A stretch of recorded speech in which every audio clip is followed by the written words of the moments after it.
ایک دفعہ کا ذکر ہے کہ ایک چھوٹے سے گاؤں میں حسن نام کا ایک لڑکا رہتا تھا۔ حسن کو کتابیں پڑھنے کا بہت شوق تھا۔ اس کے گھر میں بہت سی کتابیں تھیں، لیکن اس کی سب سے پسندیدہ کتاب ایک پرانی، بھاری اور جادوئی کتاب تھی جو اس کے دادا نے اسے دی تھی۔ اس کتاب کا نام جادوئی کتاب تھا، اور کہا جاتا تھا کہ یہ کتاب بہت خاص ہے اور اس میں بے شمار راز چھپے ہیں۔ ایک دن حسن نے جب کتاب کو کھولا تو اس کے اندر کی عبارتیں خود بخود چمکنے لگیں۔ حسن حیران ہو گیا اور سمجھ گیا کہ یہ کتاب عام کتاب نہیں ہے۔ اس نے کتاب کو غور سے پڑھنا شروع کیا اور جلد ہی اس نے دیکھا کہ کتاب کے صفحات پر عجیب و غریب نقشے اور نشانیاں بننے لگیں۔ حسن نے ایک نشانی کو پہچانا جو ان کے گاؤں کے قریب کے جنگل کی تھی۔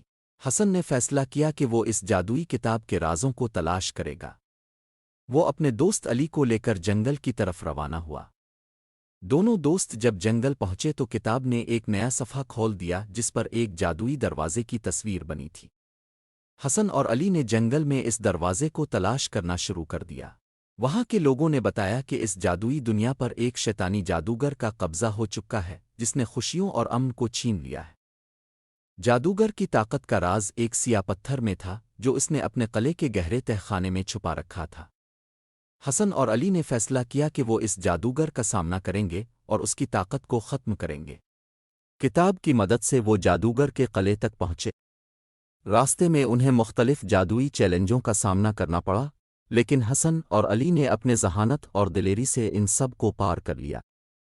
آخر کار وہ قلعے کے تہ خانے تک پہنچ گئے جہاں وہ سیاہ پتھر رکھا تھا۔ حسن نے جادوئی کتاب سے سیکھے ہوئے جادوئی الفاظ کو دہرایا اور پتھر کو توڑ دیا۔ جیسے ہی پتھر ٹوٹا جادوگر کی تمام طاقت ختم ہو گئی اور وہ بے بس ہو کر رہ گیا۔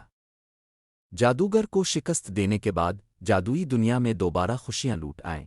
حسن اور علی نے کتاب کے ذریعے واپس اپنے گاؤں کا راستہ پایا۔